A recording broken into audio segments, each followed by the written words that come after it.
Deep woods hikers and campers. What is the strangest or scariest situation you've ever come across? My family used to go camping with a few groups of friends when I was a kid, and I remember one Christmas when I were about 5. We were camping out in the bush. There were 9 kids in total at our campsite, and we were allowed to wander through the bush because the parents would give us a walkie-talkie and tell us to come back to camp, and we never really wandered that far. Anyways, out of nowhere, an unfamiliar voice came over the walkie-talkie. It was a man's voice, and he said that he was Santa, and he was trying to find us and give us our presents, and asked us to look for him. We all ran back to the campsite, excited that Santa had talked to us. The walkie-talkie was taken away, and we weren't allowed to go anywhere for the rest of the trip. We were pretty devastated at the time, but I understand the seriousness and creepiness of it now, looking back as an adult. Yeah, if there's one person I definitely don't want to meet, it's the dude that's pretending to be Santa Claus on the walkie-talkie out in the bush of Australia. I think your parents did a fantastic thing by not letting you guys wander away. No thank you, dude. Everyone knows Santa's workshop is in the North Pole. What's going on, guys? It's your boy Scrubby here, back again with another video. Hope you guys are having a great day. I know I am. And today we're going to be going over this Ask Reddit thread I found about people's scary experiences in the woods. I'm going camping pretty soon, so I figured I might as well freak myself out and convince myself I'm going to be kidnapped out of my tent. So yeah, without further ado, let's get into it. I've posted this on another thread before, but I figured I'd share it again. Of the countless hours I've spent in the woods, it's the one time for a few seconds that I genuinely can't explain. I distance hike when I can. Sometimes this means getting up early or staying out late to get as many miles in as possible, and sometimes it means walking in the pitch dark with a low light headlamp, and it can get spooky. I grew up in the woods of this area. I've slept under our canopy of stars more nights than I can count. I've trekked thousands of miles of trail, riverbanks, lake shores, ridges, bottoms, bogs, and creeks. I've hunted the game, and I'm establishing this because it's important you understand that I've seen, heard, and smelt basically everything this region has to offer in the way of wilderness. My scariest experience happened about 4:30 in the morning. It was late spring, so the first morning light wouldn't be visible in the treetops for another 30 to 45 minutes. Another half hour past that sunrise, I was on mile 5. I'm in a low bottom that's wedged between 2 steep ridges. The trail I'm on was narrow, muddy, and completely hemmed by thick underbrush, young maple, and old oak growth. I'm focused on this small light coming from my headlamp, just one step after the other, zoned out. And then I heard a loud crack, and I froze solid. This is the part that I have trouble describing. 4:30 in the springtime means I'm the only thing making noise. No birds, no chirping, nothing. Dead quiet. In mid-step, I froze, and that's when my flight or flight kicked in, and I started having immediate instinctual thoughts. The thought that instantly flashed in my mind as I stood there balancing myself into silence was, if I hear that again, I'm turning around and going back the way I came in a hurry. Why? Because that sound was not a branch breaking. It wasn't deadfall. It's not a widowmaker. I was damn sure I had just heard something intentional. Hearing it twice, well, that meant get out of here. To describe it the best that I can, it sounded like a decent-sized wooden stick being violently whacked against a small tree. More a fungo bat-sized stick than a baseball bat. The distinction in my head was that this sound was a crack, not a thud or a thump, and I've described it as explosive in the past because it was so sudden and terribly loud. I had the sense that it was about 50 yards in front of me and was loud and clear. Now, as I stood there, completely scared, I realized the soon-to-be worst part of my situation. I knew where the sound came from, and I knew where the trail went. In about 30 yards, I was going to come to a 180-degree turn and start up the ridge going away from the creek. This meant as soon as I got the courage to move towards this noise, I was going to have to turn my back to it and get up the ridge. And that made me nervous. My heads are somewhere between meth fiend murderer and Bigfoot bludgeoning. Minutes passed and I just breathed my froggy breath into my glasses and was listening. There was nothing. It was dead quiet. I've got about 20-30 minutes until first light, so I cranked up the headlamp and started to slowly creep up to the 180-degree turn. When you wear a headlamp in the woods at night, every tree branch in front of you casts a big black moving shadow on the trail, and it didn't help. I get to the turn and quickly make the bend, and I'm moving pretty fast at this point, trying to be quiet, taking tiny, shallow breaths so I can listen while humping it up the trail. And then I smell it. A stench hits me that I can't describe. I just imagined wet, rotten death. I've actually worked scenes where humans have expired in my past life as a firefighter, and this was like days-old decomposition, but smelled strange. I kept walking, and by the time I made it to the top of that ridge, I was huffing and puffing, and the first light was showing. I didn't stop moving until full light was out and the birds were chirping. I've heard it all in our woods, I've smelled it all, and I'm telling you, I don't know what that was. Deadfall and especially leafed-out branches make a lot of noise on the way down, and I've heard it a lot. I don't know. Nah, that's a classic squatching, alright? Bigfoot was nearby. Basically, everybody knows that Bigfoot reeks of decomposition. Seriously though, I think if I'm ever in a situation where I hear like a very human noise and then start to smell death, I'm just going to run as far in the other direction as humanly possible. Sure, I might end up lost, alright, but I'm not taking my chances. This dude out here was really about to throw hands with Bigfoot. No thank you. I was camping alone on the beach a few years ago, and at just after 3 a.m., I woke up to a strange sound. Like something was gently brushing up against the tent. The waves were pretty loud, so I wasn't too sure, but as I started to fall back asleep, I heard it again, and this time I sat up. Suddenly, the sides of my tent were getting pushed in, and I could see the shapes of hands pushing it in on all sides. No sounds came from outside other than the ocean, and I was too terrified to say a word. I've never been that scared in my life. After a few seconds that felt like an hour, it suddenly stopped. I waited for a few minutes, then unzipped the tent and poked my head out and flicked on a flashlight. There were shoe prints all around the tent, and I figured it was some kids trying to mess with me, but damn, did they ever mess with me. See, I'm gonna be honest, I don't necessarily think this was a bunch of people messing with you, because I feel like if you're pranking somebody by messing with their tent and pushing it, you're probably gonna be like giggling, you know? I'm just saying, if me and my friends are ever trying to do something stupid, it's like Silent Library, we're laughing the entire time. The fact that it was pure silence while they were just messing with your tent, dude, I don't know, I think you came close to the end. I was somewhere in the middle of the White Mountains in the summer when I walked into what looked like a scene from a horror movie. A person with zero hiking, camping, or other experience had got themselves into trouble. Big trouble. It was around 7 a.m. when I found the campsite, and the first thing that hit me was the eerie stillness, until I noticed a shredded tent under a tree and the desperate-looking human figure covered in blood whimpering quietly. I put my bag down, grabbed my kit, and went over to the other person, and they looked like they had just lost a knife fight with 4 armed men. Deep slashes from one shoulder to hip, single punctures up and down the back, and hands and forearms full of what looked like defensive cuts. I patched him up the best I could, gave him water, checked my map, and hightailed it to the closest road. This was before cell phones were super prevalent and barely worked in the mountains. Thankfully, the road was close by, less than 2 miles, and I was able to flag someone down, and they took off while I waited for assistance to arrive. It took about an hour until rescue showed up, and I led them to the still unidentified individual. He was not very conversive when I had helped him, and I was sure he would be dead when we arrived, but was wrong. I assisted rescue bringing him out and took them up on their offer to head back into town and get cleaned up. After cleaning up and getting myself situated at the station, I went on my way and leaving my number to call to let me know what was up with the person we helped out. I got home 3 days later and there was a message on my machine, and the story was the guy I found decided to go camping and heard that he had to keep food hung from a tree to keep bears away. Well, he did that, but he put it almost directly over his tent and not high enough. The night before I happened upon the site, a bear had used the tent and its occupant in an attempt to climb up the tree to get food. The guy had woken up to 4 black bear paws sinking into his body, shifting to reach up.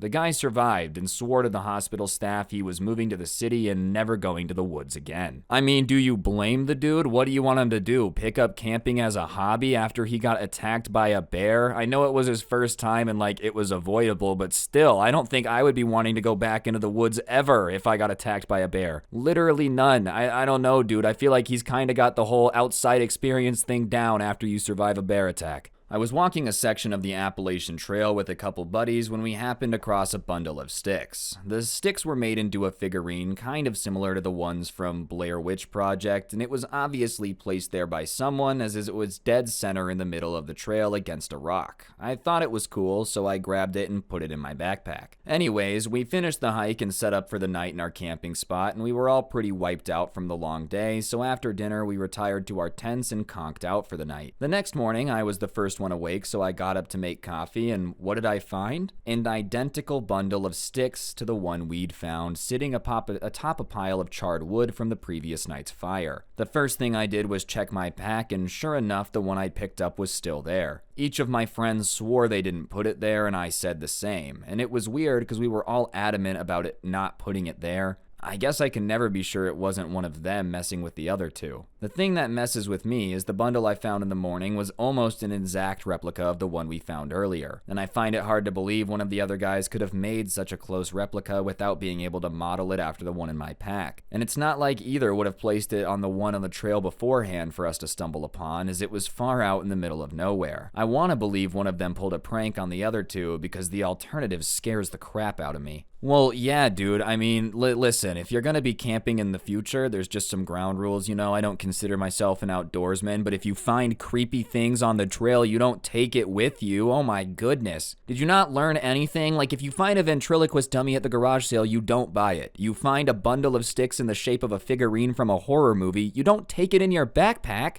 I was hiking across Newfoundland with an old railway that was long ago disassembled and turned into a giant trail, sleeping wherever I found myself at night. One day, I ran into a small cottage town, except everything was abandoned. The trailers were falling apart, bus conversions were burnt out, and the small cabins were all shuttered up. It was creepy, but interesting at the same time, and the sun was waning, so I decided to set up camp in a mostly empty lot that had an abandoned truck slowly falling into a ravine near it. I cooked up some food and crawled into my tent to sleep. I woke up in the middle of the night and heard footsteps outside my tent. At first, I thought it was an animal, but the steps sounded like someone walking. A human. The steps got closer and go around my tent, and I slowly and quietly pulled out my knife. If he tried to get in, my plan is to stab first and ask questions later. Anyone trying to get into my tent in the middle of night is looking to do some kind of harm, and at this point my heart was racing, but I'm trying to stay quiet. Luckily, the steps start moving away from the tent until I can't hear them anymore. I wait a bit to see if they'll come back, but I don't hear anything. I slowly get out of my tent and don't see anything, and without turning on my flashlight, I took down everything and stuffed it into my bag. After that, I just started walking down the trail to get out of there, and I walked until the daytime, came across a road, flagged down a truck, and the guy was nice enough to drive me to town where I got a hotel. The creepy thing, when I think back about it, is whoever was likely watched me walk into town from one of the abandoned structures.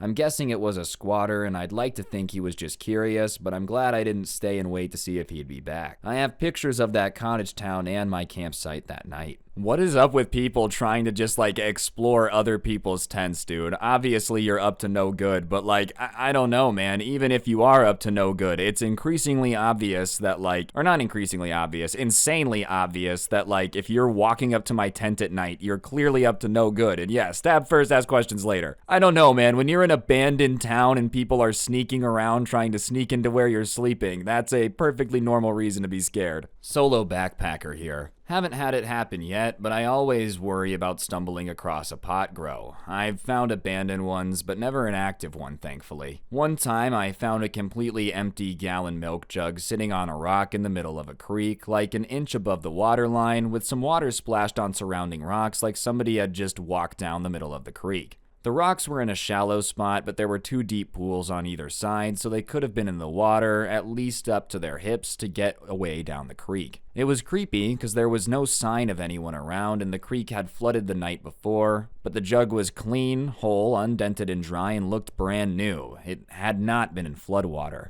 There were no tracks on the bank, and it would have been close to impossible for anyone else to have been in that narrow of a canyon without me being aware of them. I'd have seen tracks or seen them, and there was no explanation for it other than somebody had heard me coming and scampered down to the middle of the creek to avoid leaving tracks before climbing out somewhere the bank was rocky and hiding. So I left that area in a hurry. Same area, on a different trip, somebody lit my campsite up from directly above with a high-powered spotlight in the middle of the night. There was no one around, no aircraft overhead, and no trees big enough to hide a person. Nothing. Absolute dead silence. I would have heard branches cracking if there were anyone in the trees above me or anywhere around. I've mistaken elk for bears in the middle of the night a few times, and thankfully never had a bear in my camp, but I've had elk more than a few times. And it's always good for some heart-racing panic until you get a positive ID on a large critter bumping around camp. So there's definitely just some crazy dude living in that area, right? I mean, the jug, someone hiding from you when you're walking up, your entire campsite being lit up at night with no explanation. It sounds like there's just some dude living off-grid in the middle of the woods who wants to have absolutely no interaction with people, and you keep marching through his territory, bro. My partner and I were deep in Mount Adams wilderness area of Washington State. There were no other campers around, and we had spent the day fishing and exploring the creek around the camp. At around 2 a.m., my partner woke me up and told me to be quiet. Our little dog is quietly growling and looking in one direction. About 15 yards north of the tent, I could hear rustling and a woman's voice speaking quietly to herself. I couldn't really make out any words. There was no light and just the voice and the walking noise. It goes quiet and then picked back up on the other side of the tent, which is deeper in the woods, and then faded off into the forest. My partner had grabbed his weapon and was getting ready to confront them, but since it seemed to move on, nothing came of it. And I cannot stress enough how deep these woods are. We had explored the day before, and I had scratches from twigs and branches. It was so dense. The fact that there was someone alone wandering around talking to themselves in the middle of night without light or a camp is so freaky, and I still get chills whenever I think about it. The next morning, we investigated and didn't find any tracks, but there really was a haphazardly lit fire in the middle of a forest logging road about a mile up, and it was still kind of warm. I know there's a small town about 10 miles south from where we were camped, so maybe it was a drunk teenager or something. We're almost touching the Yakima Indian Reservation also, and the logging roads were still actively used, but still, it was so bizarre.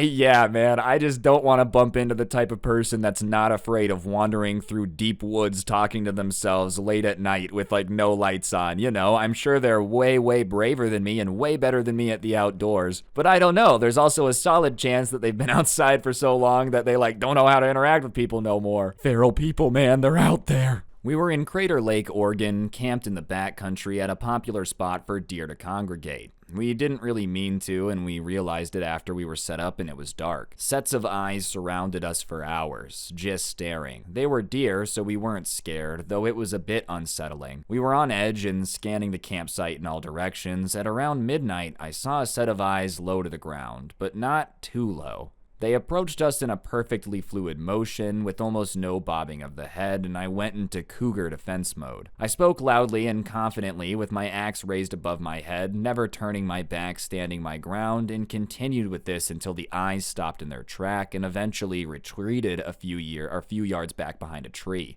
It was still watching us, and I kept talking to him, asking them to leave, and after about 5 minutes, they retreated from where they came, and I've never been so scared in my life. We did not sleep that night, and I believe it was a cougar possibly coming to hunt the deer, and we read later there'd been reports of a cougar at the location that was hard to scare away. Crater Lake is spooky at night. Bruh, see, there's just too much in the woods, dude. A bear's gonna use my tent to jump up and grab my food, you know? A cougar is just gonna, like, have a 1v1 with me. I'm gonna have to argue it down from attacking me. Goodness gracious, alright? Maybe this wasn't the best video to make before I go camping. Still, though, dude, everything else has been extremely paranormal. I at least like that this guy's is just scary animal time. I was walking with my cousins about 14 years ago when we found what looked like an old burned out house. So naturally, being kids at the time and having no sense of self-preservation, we decided to explore it. Mostly it was just full of charred wooden crap and junk, but then one of my cousins found an entrance to a cellar outside. We busted the old lock off the door and looked down. It was dark down there and we didn't really have any reason to go poking around, plus we were starting to get creeped out, so we kicked some dirt down it and walked off. When we got about 15 yards away from the house, my cousin says he heard a noise, so we stopped. And there definitely was a noise, like somebody coming up the rotting cellar stairs of a house. We peeked back through the trees and saw a dark kind of fuzzy shape crawl out of the cellar we left open, and it looked like a big old dog. And then it stood upright, and we hauled out of there. We all ran off in different directions like morons, each of us convinced that whatever cellar thing was chasing us. I ran right through some briars in a panic and tore my arms and legs all up, which got me in trouble when I got home. We were all fine otherwise, but we did avoid going that far back into the woods for a long time. The closest thing I can figure is there was a small black bear living in the cellar. Maybe it had another entrance we didn't know about, and we woke it up being little a-holes. But seeing something hairy and dark come out of a cellar and then stand up was like being in a horror movie, and I never want to see that old house again. Alright, I do know that bears do stand up on their hind legs from time to time. However, you know, for the purpose of being entertaining here, you guys saw a werewolf, alright? That's what it was. was. He was trying to get some shut-eye hide from everyone. You know how they feel super guilty about the whole werewolf thing. Kind of a shameful thing.